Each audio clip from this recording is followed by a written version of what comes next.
Tonight, to see it saddens us, it breaks us, right? communities on edge after what police call back-to-back hate-motivated crimes.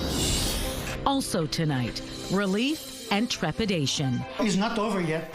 We have a lot bad people there. Mixed emotions from Winnipeg's Venezuelan community and beyond after the country's president is captured in a controversial U.S. operation. Plus, another guilty plea from a former Winnipeg officer. Details from inside court as he admits to years of drug trafficking.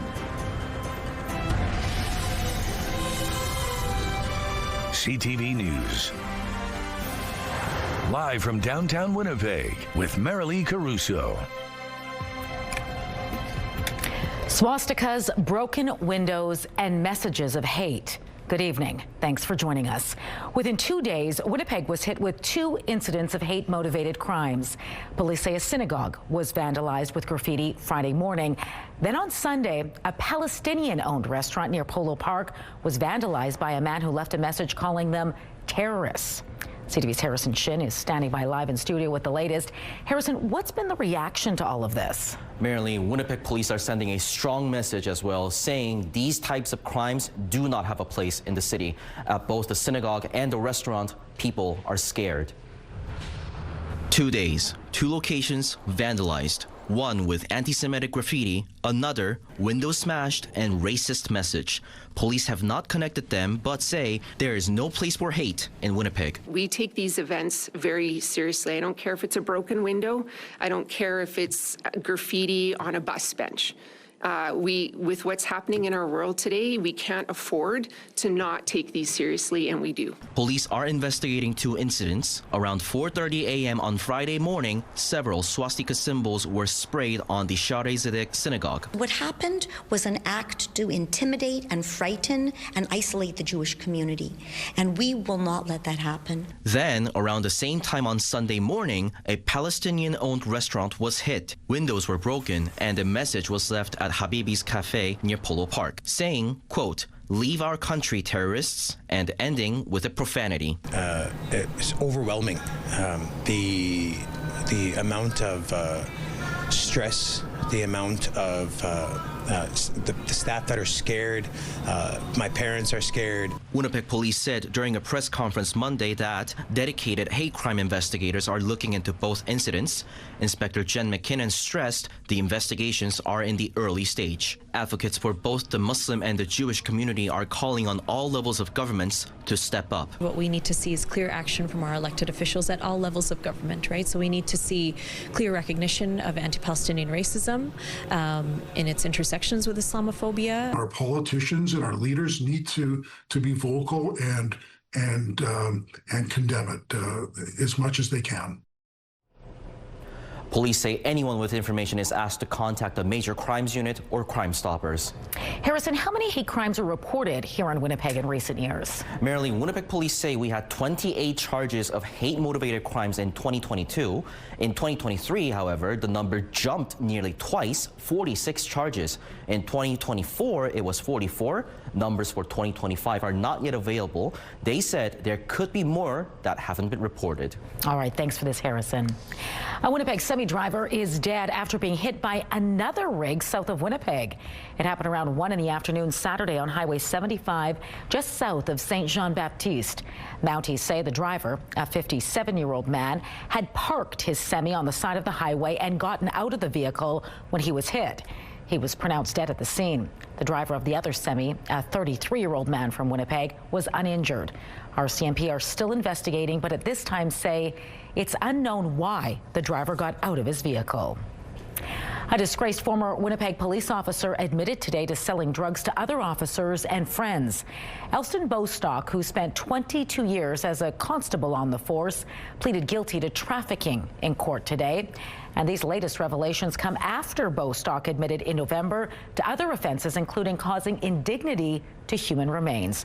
CTV's Joseph Bernacki joins us live with more on this developing story. So, Joseph, what happened in court today? As you mentioned, Marilee, Bostock pled guilty to trafficking cocaine, ecstasy, psilocybin, and various prescription drugs over an 8-year period. To recap, Bostock was first arrested and charged in 2024 for several offenses after WPS colleagues came forward with their concerns. Police Chief Gene Bowers said last month Bostock, who was previously suspended without pay, has been booted off the force. Federal Crown Attorney Jana Hyman read from an agreed statement of facts that found Bostock trafficking drugs while on duty as a uniformed police officer in the parking lots of Winnipeg police stations and from his police vehicle. In court today, he pleaded guilty to one charge of drug trafficking between January 1st, 2016 and November 6, 2024. The hearing today detailed multiple instances from the agreed statement of facts where Bostock obtained and sold drugs to others, including an incident in March 2023 where Bostock's friend was looking for supplies for the weekend. Bostock says he has a ball for $300, meaning 3.5 grams of cocaine. Federal Crown Attorney Jana Hyman says, in quote, they agreed to meet at the Forks for the exchange. A couple of months later, Bostock reached out to that friend. I came into some good stuff. Want any? The friend agreed to buy another ball for $300. The agreed statement of facts also described an incident where Bostock was found through messaging apps on his phone to ask his cocaine supplier to come by the police station on Grant Avenue to pick up a payment in July 2022. So, Joseph, what comes next for Bostock? Marilee, after Bostock pled guilty, he gave up the right to a trial and will have his sentencing hearing on Tuesday, January 13th. We will know more in just a week's time. All right, thanks for this, Joseph. A 14-year-old boy is facing charges after a transit driver was shot with a pellet gun. It happened along this route in East Kildonan back on October 27th. Police believe the driver was shot in the hand over a fare dispute. The force says the youth was arrested at his home Sunday. He's charged with assault with a weapon, failure to comply with an undertaking, and mischief under $5,000. Some people from the local Venezuelan community are relieved tonight President Nicolas Maduro is no longer in power. It's a controversial move. Over the weekend, the United States captured Maduro and brought him to the U.S. where he faces charges. And as CTV's Jeff Keel shows you, one Winnipeg family from Venezuela is happy about it, but says many back home are still afraid.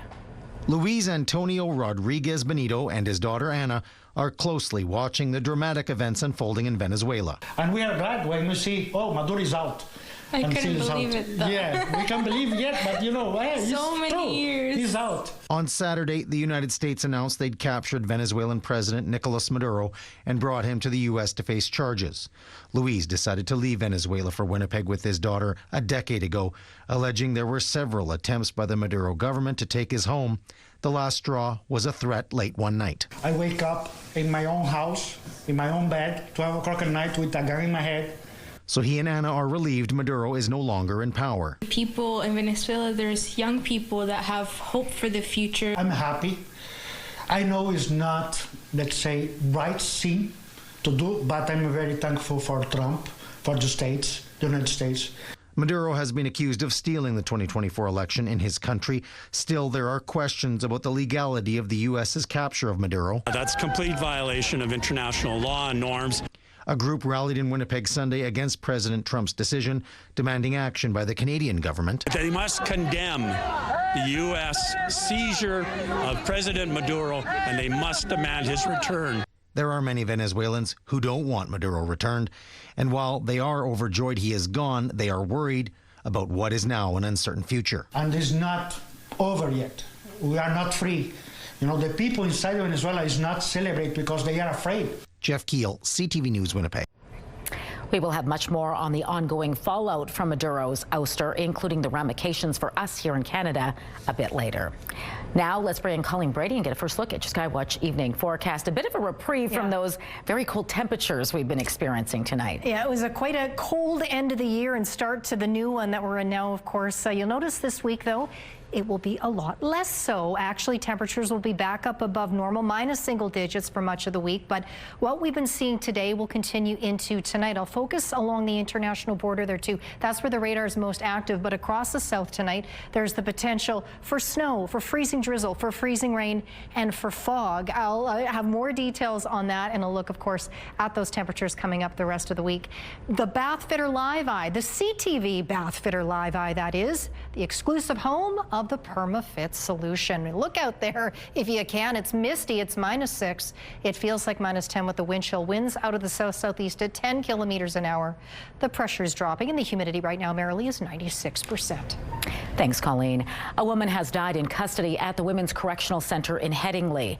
Manitoba Justice says the 26-year-old died Saturday, but was unable to provide any further details, citing privacy reasons. It adds the death has been reported to the chief medical examiner. A man is in custody and a woman is recovering after police say they broke up a random assault downtown. According to police, officers were driving down Portage Avenue Sunday afternoon when they saw a man attacking a woman and knocking her to the ground near the corner of Portage and Donald Street. Officers intervened and used a taser to bring the suspect under control. Police say the woman in her 30s suffered minor injuries but didn't need medical attention. A 31-year-old man was arrested and remains in custody. Police say the pair didn't know each other and the alleged assault appears to have been unprovoked. Winnipeg fire crews battled an intense fire this weekend that engulfed a Transcona garage. As you can see, flames were pouring out of the garage in the 400 block of Melrose Avenue West. It happened just before 1 o'clock in the morning Sunday. The city says it took roughly an hour to fully extinguish the blaze, and firefighters were able to contain the fire, protecting neighboring homes from damage. The cause is under investigation. The chief of a Manitoba First Nation says there is no timeline for thousands of people to return home after they were forced out due to a power outage more than a week ago. 200 cases that where some of the houses are not going to be able to, are severely compromised, I would say, meaning that they're unlivable right now. In a virtual news conference Saturday, Pimicikamak Cree Nation Chief David Monias says he's trying to come up with a recovery plan pegging the cost of the repairs at $44 million at the bare minimum. Most of the water pipes, pumps, tanks, even water plants are frozen, and Monias says water is now seeping into electrical sockets and light fixtures. He also said water plants in the south and north end of the community are out of commission with major leaks. He estimates more than 4,000 people were forced to leave. The Northern First Nation was out of electricity for almost a week after a 300-meter-long power line that runs between two islands in the Nelson River failed. The majority of Winnipeg rooming houses inspected by fire prevention officers last year did not comply with regulations. That's according to a new report at City Hall. It says inspectors looked at 141 of the city's 147 licensed rooming houses with shared facilities, and just 27% were compliant at first inspection. The most common issues had to do with fire and smoke alarm systems, followed by fire escape maintenance and fire extinguishers. There were also 32 infractions for garbage accumulation. The report says the city received 94 complaints from the public about rooming houses in 2024, and nearly a fifth of those were for a single property in Fort Richmond. The general manager of the Winnipeg Jets addressed the media today as the team is bogged down in a 9-game losing streak. But Kevin Cheveldayoff didn't have many answers as to why or what's being done about it. You know, again, very disappointed.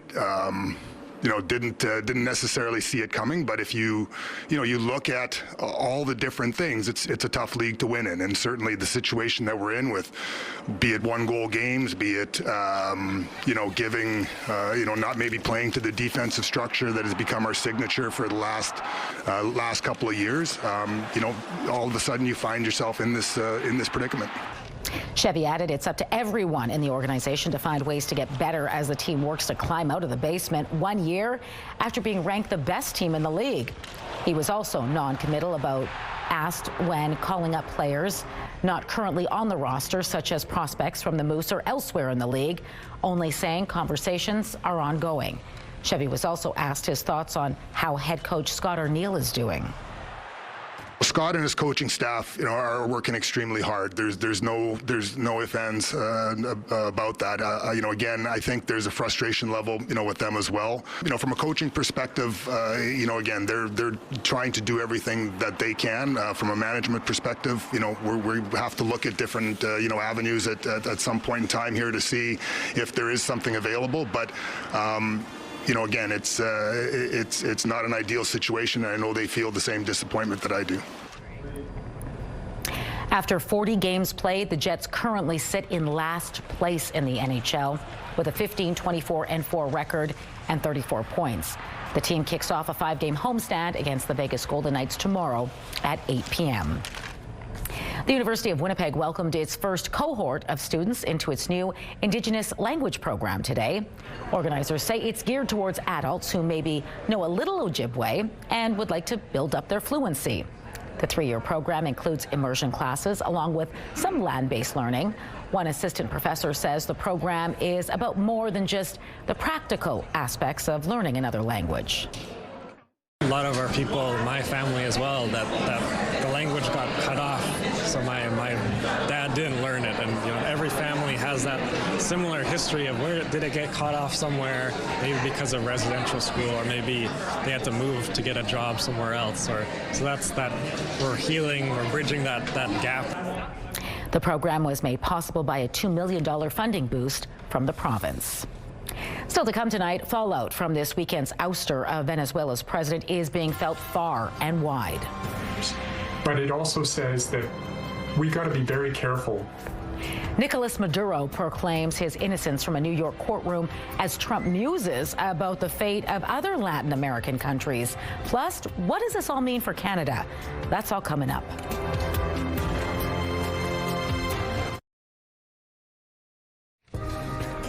Taking a look at the markets tonight, crude oil gained $1. The Canadian dollar inched downwards.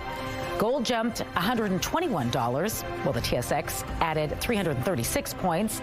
The Dow Jones rose 594 points. The Nasdaq is up 160 points. Venezuelan leader Nicolas Maduro appeared in a New York federal courtroom today on charges of narco-terrorism.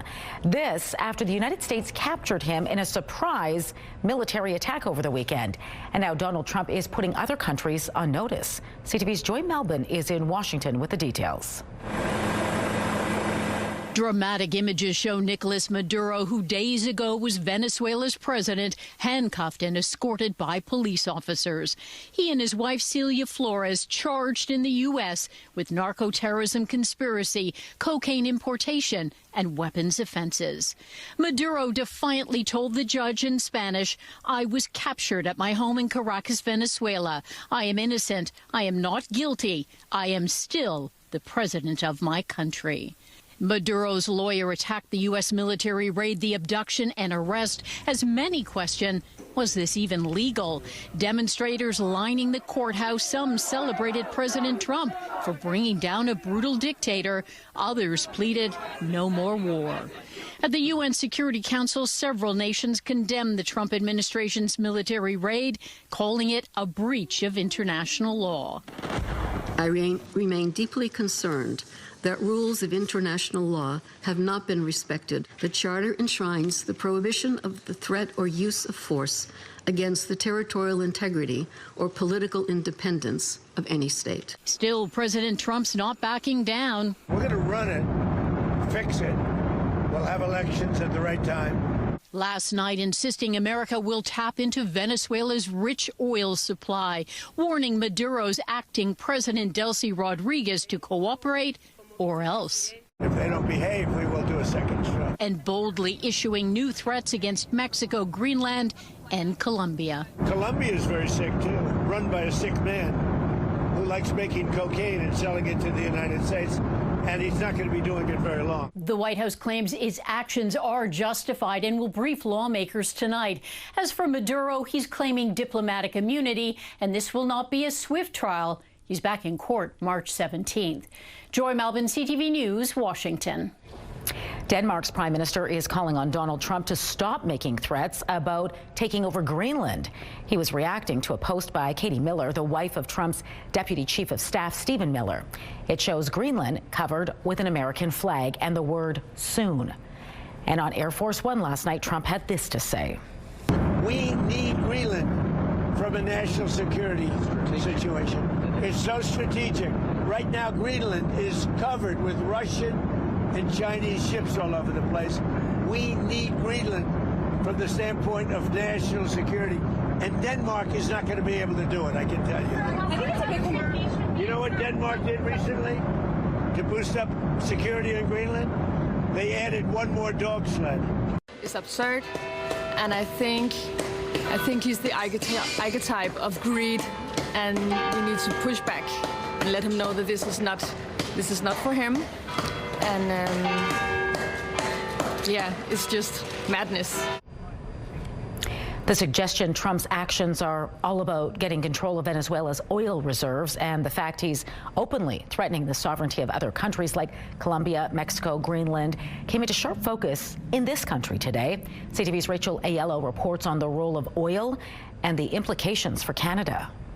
Canadian oil stocks slid today as the energy market absorbed the potential implications of U.S. President Donald Trump tapping Venezuelan oil reserves. What this says is Trump views oil as super important, which I think as Canadians we should recognize. We have a big oil industry and very big reserves, but it also says that we got to be very careful. Ex-leader Nicolas Maduro's weekend capture and Trump musing of more military action is sparking international concern. It's by no means all about the oil. It's about someone defying an American president. That's a pretty powerful example for those who are left. Canada is no stranger to Trump's annexation threats, and Prime Minister Mark Carney's response so far has been careful.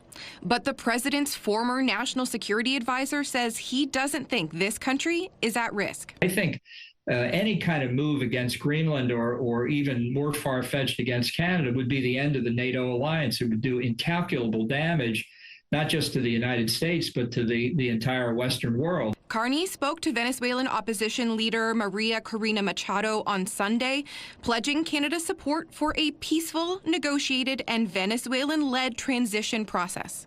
Critics in this country say Trump's actions are exactly why Canada increasing its economic, military, and diplomatic independence is essential. Internally, I think this boosts the obligation for Canada to get very serious, for Parliament to get very serious about diversifying our trade exports beyond the irrational administration of the United States. Global Affairs is urging Canadians to avoid all travel to Venezuela, citing the unstable political situation. Rachel Aiello, CTV News, Ottawa. Meanwhile, Canada's former finance minister has a new job working for the Ukrainian government. President Volodymyr Zelensky posted a message on X that reads in part, quote, "Today, I appointed Freeland as an advisor on economic development. Chrystia is highly skilled in these matters and has extensive experience in attracting investment and implementing economic transformations." Freeland has Ukrainian ancestry and has long expressed her support for the country during its war with Russia. Hours after today's announcement, Freeland announced she's stepping down as the Prime Minister's special representative for the reconstruction of Ukraine and will resign as a member of Parliament in the coming weeks. A Paris court has found 10 people guilty in a cyberbullying case involving France's First Lady. Brigitte Macron says she went to court to set an example in the fight against harassment. The 10 defendants received a range of sentences from cyberbullying awareness training to an 8-month suspended sentence. Macron has also filed a defamation suit in the U.S. against conservative influencer Candace Owens, accusing her of spreading false claims about the First Lady's gender. Some skiers paid tribute today to victims of the New Year's Eve fire that killed 40 people in Switzerland. The skiers formed a heart on a nearby ski slope. Swiss police now say they've identified all of the 116 people who were injured in the fire. Most of them are still in hospital. A criminal investigation has begun into the management of the bar. In Finland, the fight against fake news starts in the classroom. Students have been learning about disinformation since the first grade, beginning with reading news headlines and short texts in a recent class.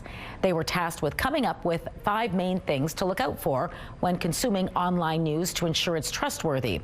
One of the latest areas of the interest is the rapid development of artificial intelligence, with AI literacy quickly becoming a more vital skill. Well, if you were at CF Polo Park on Sunday, you might have seen a wave of people wearing ribbon skirts.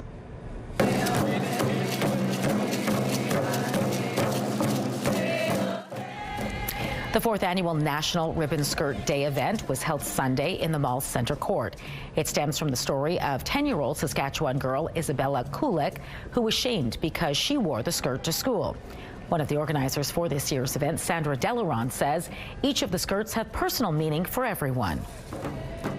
They are really a source of strength and a source of pride, because we've come so far in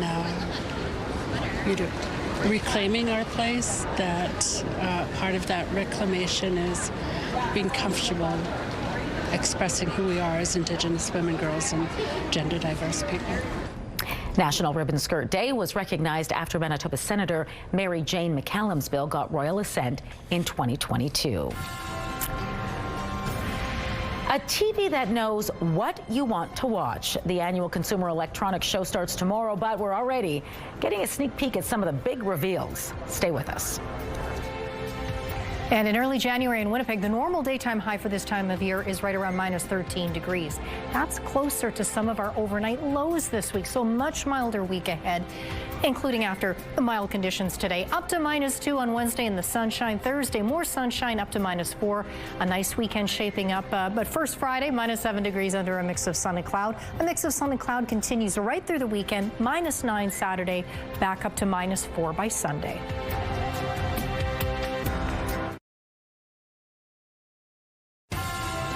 Have a news tip? When you see news happening, let CTV News Winnipeg know. Text your tips, pictures, and videos to 10400. That's 10400. Message and data rates may apply.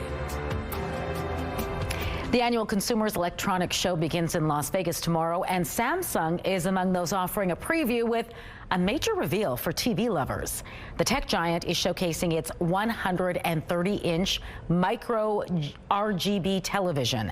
The South Korean company says it uses tiny LEDs in red, green, and blue to create extremely high-quality color pictures. But it's not just about the images. Samsung is also touting the TV's artificial intelligence features. It says it can make suggestions based on what it already knows about you. Chances are you've used it without even knowing. Artificial intelligence is affecting more and more aspects of our lives, and some worry it is going to lead to large-scale job losses. But at least one Winnipeg computer scientist doesn't believe there's any imminent danger of that. David Gerhard, head of computer science department at the University of Manitoba, says AI is being integrated into our lives in many ways, but so far, he says, it hasn't led to widespread job loss. The big changes to employment are not really coming about the way we thought they were going to be. Many companies started to change the way that they hire and the number of people that they hire, but the economic benefits of AI aren't necessarily panning out. And so it's not necessarily going to be fewer jobs or different jobs. It's going to be people being expected to integrate the use of AI into their workflows. In the coming year, Gerhard expects the conversation to switch to data sovereignty, as many of the companies deploying artificial intelligence are in the States.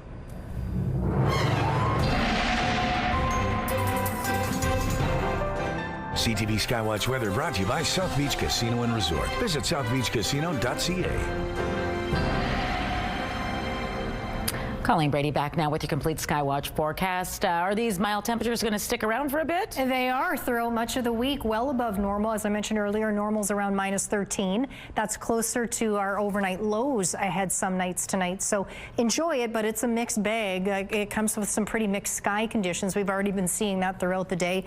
Brandon had light snow at one point overnight throughout much of the day, freezing fog there. It's been misty in Winnipeg for hours. Closer to the international border over the last couple of hours, hours. We've had some light snow and perhaps a little bit of freezing drizzle or rain there. That's moving off into northwestern Ontario, where it's been misty in Kenora tonight.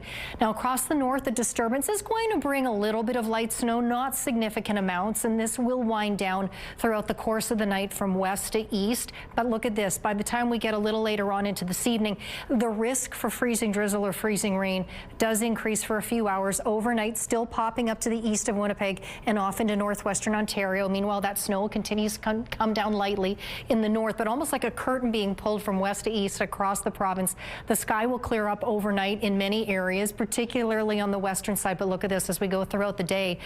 Sunshine in many areas. A little bit of light snow starts to pop back up in the northwest, and it crosses quickly across the north. And again, there's not much to it. Meanwhile, we remain fairly clear here in the south, and the temperatures get even warmer. Wednesday looks like it will be the peak day in terms of mild temperatures, getting pretty close to the freezing mark here in southern Manitoba. Tonight for Winnipeg, we drop down to -10. Now there's the possibility of light snow or freezing drizzle. There's also the risk of freezing rain and also fog overnight. So watch out for all of that. Winds at their strongest out of the south at 15 kilometers an hour. Those winds will start to shift and ease up about mid-evening. Northwest winds tomorrow morning. The temperature still holding steady during the commute at around -10.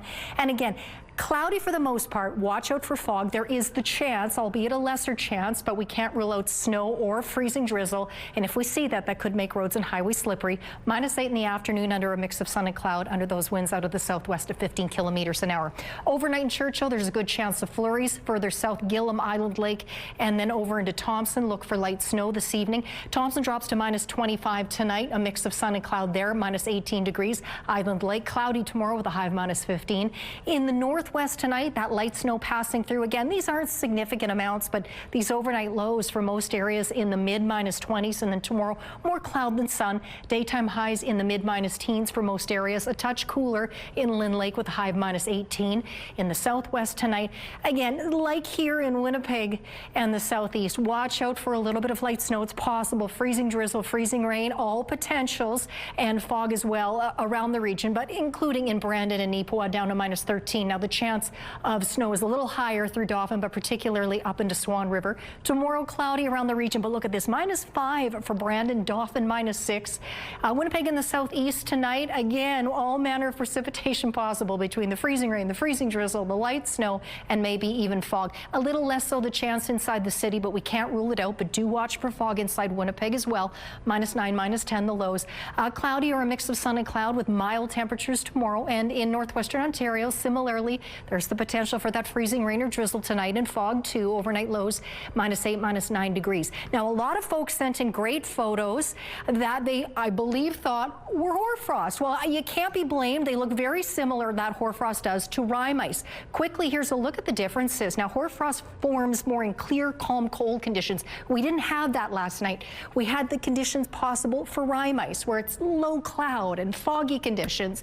Hoarfrost basically has moisture in the air. It skips the liquid phase. It freezes right onto surfaces. It's light and feathery, and it blows off pretty quickly. Rime ice, though, it freezes onto solid surfaces. It starts off first in the air, cold water droplets in the air freezing onto those solid surfaces, and they can cling onto things like trees and power lines, and that's where we can see some damage. If it builds up and it gets heavy, you can imagine the damage it can do to power lines, but also even to aircraft as well. It can cause some issues there. Now, here's a look at some rime ice. Beautiful. This is up from Maureen in the Grand Marais, Grand Beach area. Great shot there.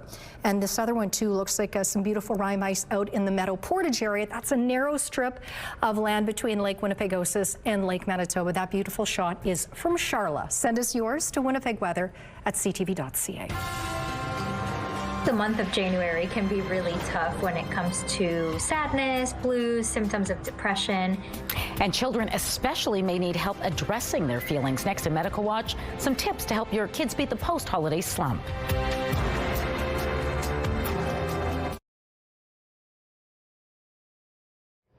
Shares of some of Canada's biggest oil companies took a hit today in early trading following U.S. President Donald Trump's interest in transforming Venezuela's oil-rich sector. And tonight there's worry about how these ongoing developments will impact our economy. Joining me now to explain is Martin Pelche, Senior Portfolio Manager at Wellington Altus Private Counsel. Martin, good to speak with you. You betcha. First, can you explain for my viewers why what's happening between the U.S. and Venezuela matters to Canada and our economy? Well, the Venezuela is a direct competitor to Canada given the composition of the oil that they produce. It tends to be a heavier oil and a higher sulfur content. It just so happens to be a very similar quality that the refineries in the U.S. Gulf Coast can take. The irony in this was that due to neglect of their oil fields, production has fallen dramatically in Venezuela, and that's been a very positive thing for Canada as we've been able to displace Venezuelan crude going into those U.S. refineries, and that's been beneficial for us. Now, the concern is that if there is indeed a regime change that's more favorable towards oil development, bringing those barrels back on, those are less expensive barrels for refineries in the U.S. Gulf Coast. So there's a potential to displace the Canadian production that's now being refined there. So should we see some shifts in global oil supply then, what sort of an impact would it have on gas prices or inflations here in Canada? Well, not much on gasoline prices. I mean, if you're looking at in the near term, it's going to be oil prices are telling you not much of an impact from what happened on the weekend. There's going to take billions of dollars and of investment to restore the infrastructure in Venezuela and to increase their output once again. And there has been some early signs of an attractiveness or an ability to want to deploy some of that capital with the backstopping of the U.S. administration. That isn't going to impact gasoline prices even over the longer term. Maybe it does a little bit, but it all depends on how much the refiner profit margins in that U.S. Gulf Coast are going to pass along to the consumer.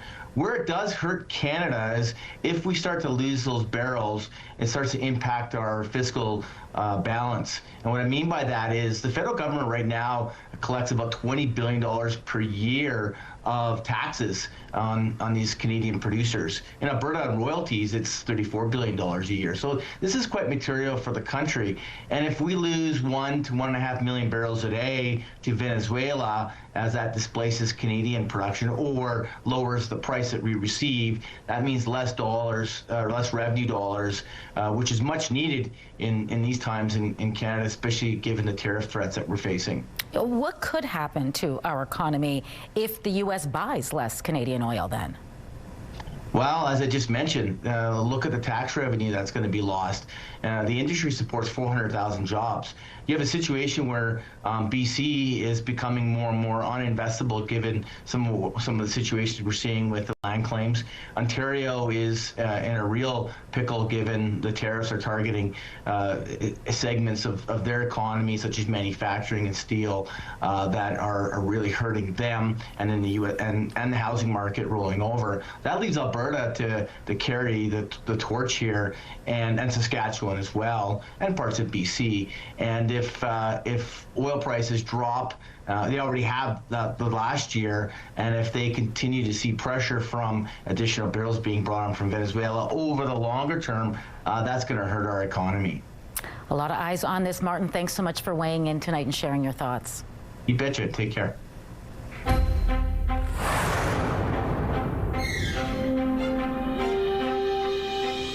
It's a new year and a new semester for students, but for some children, getting back into the swing of things can be difficult.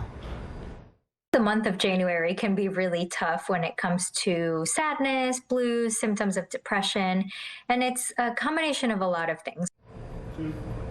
That's Dr. Ariana Hote with the Kids Mental Health Foundation, who says parents can talk to children about how they feel going back to school, consider asking if they're nervous or stressed, and then help them problem solve. She says parents of young children may need to help kids label their feelings since they may not have the words to express their emotions, and finally, set small goals. Let's say, oh, my child's in bed all day and they don't want to do anything. A small goal can be 15 minutes of a fun activity. And then you really want to focus on the praise and making it feel good, because what really battles depression is that positive reinforcement. Dr. Hout says to also encourage children to spend as much time as possible outdoors and in the sunlight, which can help serotonin levels and have a positive impact on mood. A torn ACL is one of the most common sports injuries, and recovery can be long. That prompted an orthopedic surgeon to develop an app. It predicts whether users are at risk of experiencing what can be a devastating injury. Anastasia Dextrain reports. The ACL is a ligament in the knee, and when torn or sprained, there can be long-term effects. If you have that injury, you're out of your sports for a rehab that's a year long. Dr. Paul Martineau is an orthopedic surgeon and director of sports medicine research. In his 18 years at the McGill University Health Center, he's done more than 2,000 ACL surgeries, and he says injuries often appear starting around age 12. It's become an epidemic where women are injuring themselves 7 times more than men. And the age of the athletes is getting younger and younger. You can see that at all levels of play. From school sports to the elite professional level, Martineau says prevention is better than cure. Enter Hurt Blocker. The free app aims to flag the risk of ACL injury early and avoid related setbacks. The app is user-friendly. You start by taking a video of yourself doing this, jumping on each leg. The app uses artificial intelligence to analyze knee movement and stability as you land. It then determines if you might be predisposed to ACL injury. It will process that data and come out with you jump in a way that's risky for your ACL. And if you need help, or if you're a red light, like we call them in the app, there are exercises you can do that decrease your risk of injury by 50%. It's huge. The recommended exercises are known as neuromuscular training programs. The combination of moves like jogging and jumps helps to improve agility, strength, and balance. And already, Martineau says the app has reached 4,000 downloads in 2 months. Well, essentially what we were trying to do is put physiotherapists, a doctor in your pocket so that parents, coaches, athletes could just test themselves at home. Martineau says 12 universities and several professional teams will soon be using the app, and he hopes to see even more jump on board. Anastasia Dextrain, CTV News. Medical Watch is brought to you by Manukin Koster Denture Clinic. The strength of the ancestors is here. Moviegoers turned out in droves for a particularly strong holiday at the box office. Plus, a big win for Timothée Chalamet at the Critics' Choice Awards. Spotlight is next.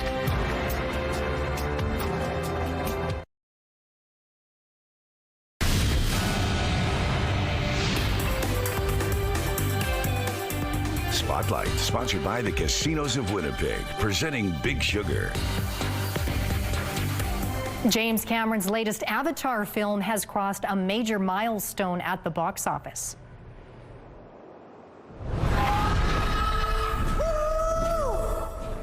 Avatar: Fire and Ash has joined the first 2 films in the sci-fi franchise to earn more than $1 billion US. The film reached the milestone after 18 days in theaters as it dominated the box office through the holiday season. The third Avatar film just spent its 3rd week atop the box office in what was a busy holiday season for theaters. Well, we've been official partners for 1 week. Happy anniversary. But the film with the most staying power was Zootopia 2, which landed in 2nd place with $19 million. It opened all the way back in November and has now amassed $1.59 billion in 6 weeks. Meantime, the twisty thriller The Housemaid, starring Sydney Sweeney and Amanda Seyfried, emerged as a holiday hit, collecting $14.9 million. Timothée Chalamet's campaign for an Oscar got a major boost this weekend after he won Best Actor at the 31st Critics' Choice Awards for his performance in Marty Supreme. And lastly, I'll just say thank you to my partner of 3 years. Thank you for our foundation. I love you. I couldn't do this without you. Thank you from the bottom of my heart. Thank you so much. Appreciate it. Chalamet thanked his partner, Kylie Jenner, as he accepted the award. In Marty Supreme, he plays a 1950s table tennis champion who is consumed by his ambition. He beat out Leonardo DiCaprio for his performance in one battle after another. However, that film ended up winning Best Picture, as well as picking up awards for Best Director and Best Adapted Screenplay. Your primetime lineup starts at 7 with St. Dennis Medical. The Big Bang Theory is on at 7:30. Then back-to-back at 8 and 9, catch 911. It's all right here tonight on CTV. Manitobans know a thing or two about embracing the great outdoors, even in the winter. And now there's one more activity over at Fort White Alive to keep you busy. We'll explain when we return.